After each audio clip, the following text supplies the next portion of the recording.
तो बच्चों, मैग्नेटिज्म, तो पिछली क्लास में हमने डिस्कस किया था कि मैग्नेटिज्म के बेसिक जो इन्फॉर्मेशन है उसके बारे में। The science of magnetism grew from the observation that a certain ore could attract beads of iron and pointed in a particular direction when freely suspended. This ore was originally found in the district of Magnesia in the Asia Minor. Magnesia is the modern town of the Manisha in western Turkey and was therefore named magnetite. Thus, magnet is a substance which has attractive and directive properties. Magnet consists of a number of oxides of iron with Fe3O4 as its structural formula. The natural magnets are weak and often irregular in shape. It is found that when natural magnets are rubbed against iron or steel bars, the same property of attraction is communicated to these pieces. They are therefore called artificial magnets. Where the property of attraction is most prominent are called poles. The place of minimum attractive power is called neutral region. If a magnet is suspended freely with the help of a thread, it always rests in the north-south direction. The pole pointing towards north is called the north pole, and the other pole pointing toward the south is called the south pole. Further observation reveals that like poles, जो like pole होंगे वो क्या करेंगे, जो like pole होंगे repel करेगा एक दूसरे को। अगर नॉर्थ पोल और नॉर्थ पोल आ गया, इधर नॉर्थ पोल है इधर नॉर्थ पोल है, तो ये क्या करेगा, रिपेल करेगा एक दूसरे को। साउथ पोल अगर आ जाएगा तो रिपेल करेगा। लेकिन अगर एक नॉर्थ पोल आएगा एक साउथ पोल आएगा तो एक दूसरे को क्या करेंगे, अट्रैक्ट करेंगे। तो like pole repel each other and unlike pole attract each other. It is not possible to separate north and south pole of a magnet. कभी भी ये पॉसिबल नहीं है कि एक मैग्नेट है, ये नॉर्थ है ये साउथ है, इसको बीच से कट कर दिया जाए तो दोनों पोल अलग अलग हो जाएंगे। ऐसा पॉसिबल नहीं है।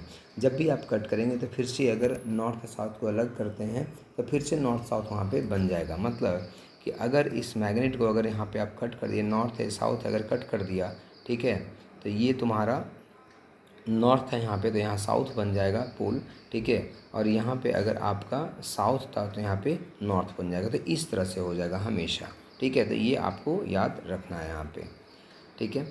इसके बाद है poles always exist in pair, that is magnetic monopoles do not exist. Recent experiments have failed to show evidence of magnetic monopole. Two poles of a magnet are of equal strength. They do not lie exactly at the extreme ends. अच्छा, जो पोल होता है वो extreme and पे नहीं होता है, ठीक है। थोड़ा सा इस जो एक्सट्रीम एंड होता है थोड़ा सा अंदर होता है पोल, थोड़ा सा अंदर होता है पोल, ठीक है। क्यों होता है ये हम डिस्कस करेंगे आगे। At the extreme end are situated inwards near the geometrical end. अच्छा, ये मैग्नेट है तो यहाँ पे सबसे ज़्यादा देखो अट्रैक्शन कैपेसिटी आपको दिख रहा है जहाँ पे पोल है, ठीक है, और यहाँ पे कम दिख रहा है न्यूट्रल रीजन के पास में, ठीक है। इसके बाद ये नॉर्थ साउथ हो गया, ठीक है। ये अब देखो मैग्नेट में कुछ पॉइंट्स हैं यहाँ पे, ठीक है, मैग्नेट में कुछ पॉइंट यहाँ पे डिस्कस किए गए हैं, ठीक है। तो यहाँ पे कुछ पॉइंट्स हैं, जैसे मैग्नेटिक लेंथ क्या होता है, ज्योमेट्रिकल लेंथ। तो ये हमेशा याद रखना है कि जो नेचुरल पॉइंट होता है ये जो जिसे ये नेचुरल पॉइंट बोलते हैं इसको, ठीक है। नेचुरल पॉइंट पे जो होता है जो अट्रैक्शन कैपेसिटी होता है ये बहुत ही कम होता है नेचुरल पॉइंट पे, और जहाँ पे ये पोल होते हैं ना वहाँ पे अट्रैक्शन कैपेसिटी ज़्यादा होता है। तो this point is known as, ये जो रीजन है this is known as a natural region, ठीक है। नाउ अब यहाँ पे है मैग्नेटिक लेंथ और ज्योमेट्रिकल लेंथ। अब देखो जो मैग्नेट है तुम्हारा, ठीक है, जो मैग्नेट है तुम्हारा ये मैग्नेट है, ठीक है। तो ये जो मैग्नेट है तुम्हारा, ठीक है, ये तो सबसे पहले तो एक बीच से जो पास करेगा this is known as a magnetic axis, इसको मैग्नेटिक एक्सिस हम बोलते हैं।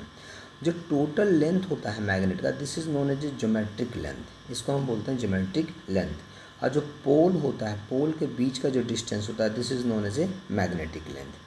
A line joining north and south pole of a freely suspended magnet is called the magnetic axis. A vertical plane passing through the magnetic axis is called the magnetic meridian.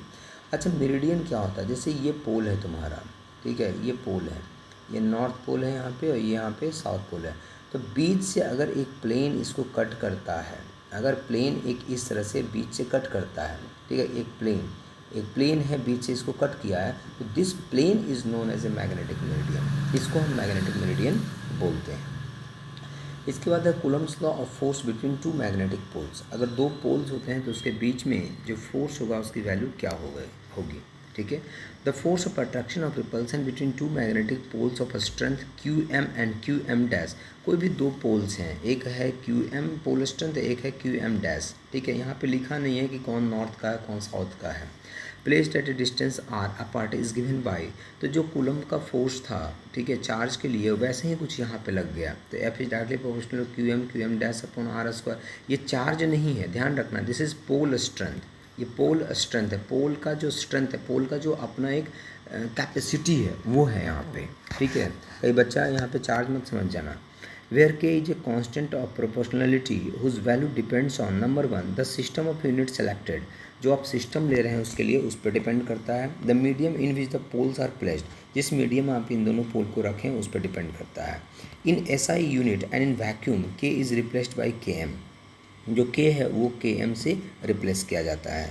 So k m equal to mu not upon 4 pi, so this is 10⁻⁻7 weber per ampere metre. So F is equal to k m q M dash upon are square. So अगर हम value put कर दें के M की, तो mu not upon 4 pi and this is equal to हम 10 पर mu naught upon 4 पाई को 10⁻⁻7 भी हम लिख सकते हैं। Magnetic field B at any point due to a pole strength Qm is defined as the force acting on a unit north pole placed at that point. North pole को 1 मान लिया, अगर नॉर्थ पोल को 1 मान लिया तो magnetic field कैसे define करेंगे।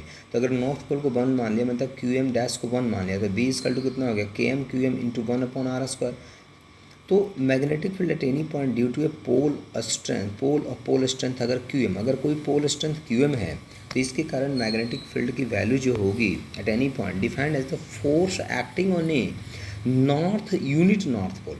अगर नॉर्थ पोल की वैल्यू यूनिट हो गई, यहाँ पे जैसा लिया है एट दैट पॉइंट, ठीक है, जो फोर्स होता है वो मैग्नेटिक फील्ड के बराबर होता है। ध्यान रखना है इसको कि जो फोर्स होता है, ठीक है, जो फोर्स होता है कब, जब नॉर्थ पोल की वैल्यू 1 हो जाए, यूनिट हो जाए, उस टाइम पे जो फोर्स होता है वो मैग्नेटिक फील्ड के बराबर होता है। क्लियरली, तो एफ इजकल टू कितना हो जाएगा, Q M dash into B, ठीक है, और क्यू एम डैश की वैल्यू हम क्या ले रहे हैं, 1 ले रहे हैं। सो इन जनरल भी लिख जाया जाता है कि F is equal to Q M into क्या हो गया, बी हो गया। So this is equal to magnetic field into pole strength. तो जैसे चार्ज इनटू इलेक्ट्रिक फील्ड होता था ना, वैसे ही कुछ यहाँ पे है, pole strength into magnetic field and this is equal to force. Now the very important magnetic field lines and magnetic flux क्या होता है। मैग्नेटिक फील्ड लाइंस आपके बोर्ड में आ सकता है, ठीक है। We can represent a magnetic field by magnetic field lines in the same way as we represented an electric field by electric field lines. The magnetic field lines is not real, magnetic field lines भी जो होता है वो real नहीं होता है। It is only a concept developed as an aid to visualize the effect of a field. It is important to note that number 1 point, magnetic field lines in imaginary curve, the tangent to at any point P gives the direction of B at that point. ये जैसे ये magnetic field का lines है, इस पर tangent अगर draw करोगे किसी भी पॉइंट पे तो आपको मैग्नेटिक फील्ड का डायरेक्शन देगा। Number 2, the number of field lines drawn per unit cross section area is proportional to B. If the field is uniform, the field lines are evenly spaced. ठीक है, बोल रहा है कि the number of field lines drawn per unit area में जो number of field line pass करता है, ठीक है, जो per unit area the number of field lines drawn per unit area cross section area is proportional to the B. वो magnetic field के proportional होता है, ठीक है। एक यूनिट एरिया से जितना ज़्यादा फील्ड का लाइन जाएगा इसका मतलब वहाँ पे उतना ज़्यादा मैग्नेटिक फील्ड की वैल्यू है, ठीक है। तो number of field lines drawn per unit cross section area is proportional to magnetic field. If the field is uniform the field lines are evenly spaced. अगर फील्ड यूनिफॉर्म होगा तो जो field lines होगा वो इवनली स्पेस्ड होगा, ठीक है। Magnetic field lines never intersect each other. Magnetic field line कभी एक दूसरे को कट नहीं करते हैं। Number 4, outside a magnetic field lines are drawn from north to south. जो मैग्नेट होता है, देखो अब मैग्नेट जो होता है ये लेट कि ये नॉर्थ पोल हो गया, साउथ पोल हो गया, तो outside a magnetic field lines are drawn from north to south. जो मैग्नेटिक फील्ड का लाइंस होता है वो नॉर्थ से साउथ होता है, इस तरह से होता है, नॉर्थ से साउथ होता है, north to. While inside the magnet these are from south to north. और यहाँ पे जो इन साइड में मैग्नेट में होता है वो साउथ से क्या होता है, नॉर्थ। और आउटसाइड जो होता है वो नॉर्थ से साउथ होता है, ये याद रखना है आपको। यहाँ पे मैग्नेटिक फील्ड जो है क्लोज लूप का फॉर्मेशन करता है, ठीक है। यहाँ पे मैग्नेटिक फील्ड इधर से नॉर्थ से निकला, साउथ पे गया और साउथ से इन साइड से होते हुए नॉर्थ पे गया, ठीक है। To north that is magnetic field lines are closed curve. Magnetic field lines क्या होते हैं? क्लोज्ड कर्व होते हैं, जो देखो यहाँ पे लिखा हुआ है, magnetic field lines are closed curve. The magnetic flux, now magnetic field lines हो गया कंप्लीट यहाँ पे। अब है मैग्नेटिक फील्ड फ्लक्स, तो ये हम नेक्स्ट में पढ़ेंगे।